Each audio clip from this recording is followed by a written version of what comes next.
This week's art submission, I wrote another poem, and this poem was inspired by. I'm currently in, unrelated to this program, currently in a class called The Poetics of Enchantment.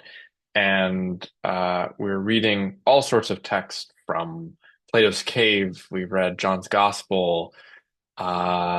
We read a middle middle centuries confessional writing by a woman by the name of Julian of Norwich. And this week we are reading Edmund Spenser's The Faerie Queene. And without getting too much into the weeds about that, because that book is, well, it's not just one book, it's like six or seven books. It's written in the form of a poem, and it's an allegory for Christian ethics. Spencer's kind of goal with this fantasy tale was through all of these characters to teach about different Christian virtues. And so we're reading the first book, which is teaching about holiness.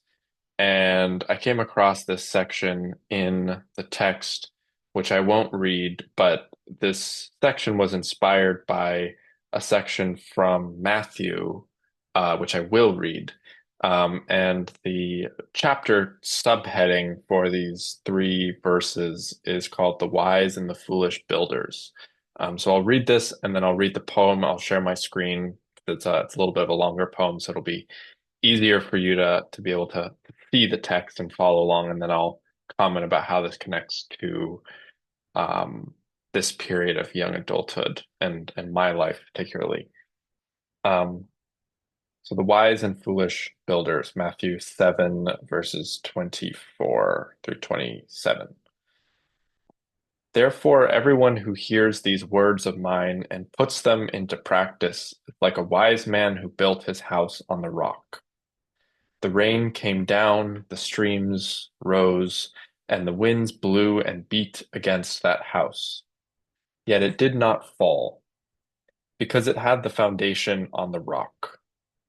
But everyone who hears these words of mine and does not put them into practice is like a foolish man who built his house on sand. The rain came down, the streams rose, and the winds blew and beat against that house, and it fell with a great crash. So now I'll read the poem. Hopefully, there's no technical difficulties in getting there. Okay. Um, so the poem is called To His Knees. A knight steadies his strong steed for battle. Soldiers rounded up and slaughtered like cattle. Horses' hooves thumping stained with cries of blood. For 40 hours rains rinse earth in a flood. The knight stands proudly on a sandy dune, puffs his broad chest as bugles play a tune. Songs suffocated by whistling wind, rains decayed sand to sludge without kindness. High up on a mount made of sheer rock stands a king who most mournfully takes stock of the plight of young men, both friend and foe. Falling to his knees, watching tragedy, will he grasp the message of his great show? His face somber, inflated chest he lacks, carrying fallen brothers on his back. Colors of their uniform matters not, for the rains have washed every shirt's spot. The king let peace's pendulum wobble, devastated by this silly squabble. He will not taste the fruits of his own sown seeds. He has much bread, but no mouths which to feed. As he carries slain soldiers suddenly, he understands what this act accomplished. Faded fatigues dissolved factions' fictitious lore. Sins of prior allegiances were no more.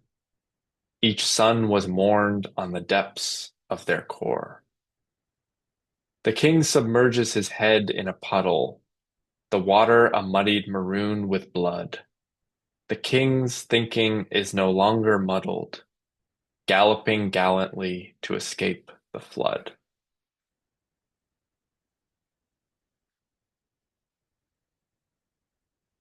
So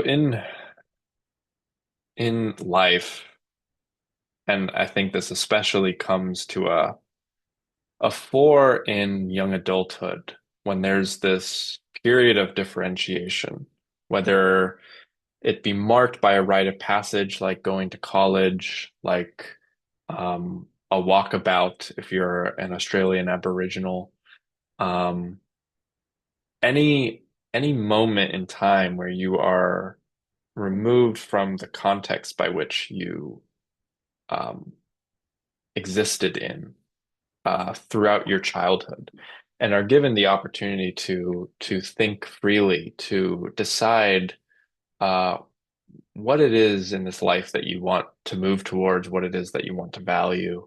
Um, there's often this experience that people have of realizing that while potentially good intentioned, the um, the ways that they were brought up, the the opinions, the values, the perspectives that were in their sphere, um, don't serve them and are often like this house that's built on sand, where um, when the weather's good, when you're in the comfort of your own home, in the community that you know, where those values were created and in that context where they work, um, it might be a perfectly suitable home.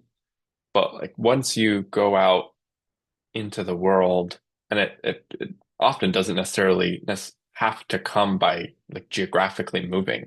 It can come when tragedy strikes, or you get your heart broken, or um, you take your first job and your boss is an asshole.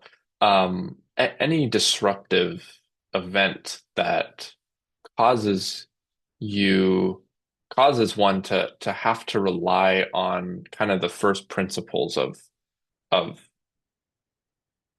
being. Um, Often people realize that they have not been raised on top of a foundation of a rock, but rather one of sand. And and then young adulthood becomes this quest for finding what is one's rock that they um, that they ought to be rooted on. And a an anecdote of my life that uh, really exemplifies this is um, I was 19. It was after my freshman year of college, and around that time, my father was getting really interested in real estate investing, and I kind of got swept up in that world and started becoming really interested in it myself, and um, eventually took it so far that I booked a trip by myself to St. Louis to meet with these real estate investors to like, kind of just see what their world was like and kind of yeah, just kind of like follow that interest. And up until this point, I really had no idea what my end goal was, but I knew that it felt important. It felt like my dad was supporting me in it. He was like, it kind of felt like the first time that I was being like acknowledged in a positive way by him for something that I was doing. And that was enough for me to just kind of soldier on and continue exploring it. And I remember one night I paid for like the cheapest Airbnb that you could find in St. Louis, and I don't know when the last time the sheets were washed. Let's put it that way. My room smelled really bad. It was really musty. And I was just sitting in bed and I was like, what am I doing? Like, like seriously, like what am I doing? I'm living a life like I'm pursuing this thing that I felt like I only pursued to make my dad happy or proud. Um, and that was born out of this anxiety of financial insecurity that I kind of had to do this. Um, and it fundamentally was not something that I, at my deepest core level, was um, was wanting for myself. And I remember like coming back home and it taking a while for that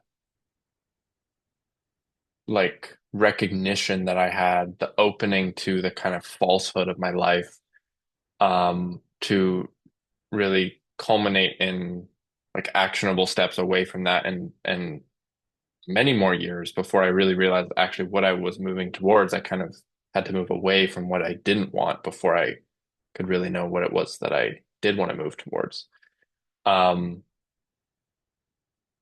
but it was this real profound moment of like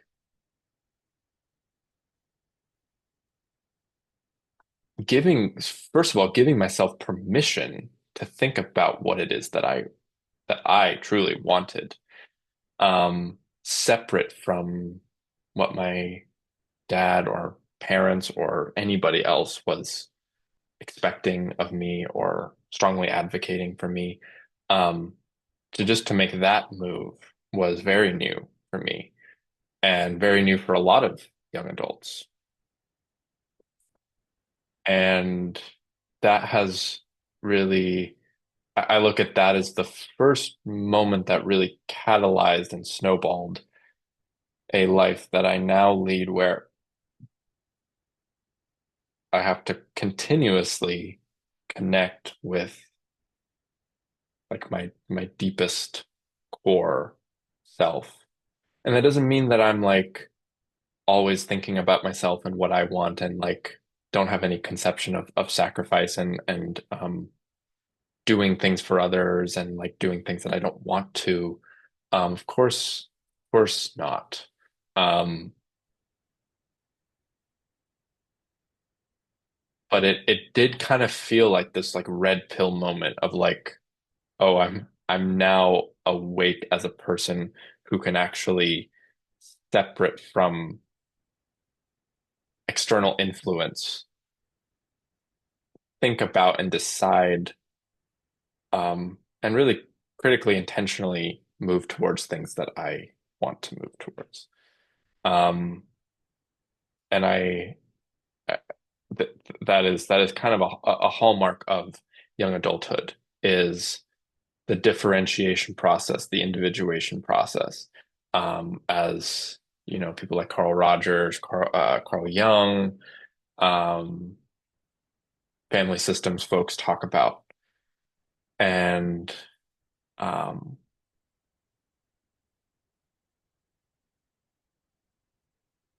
yeah, that seems kind of complete for now. So I hope you enjoyed, and thank you for your attention.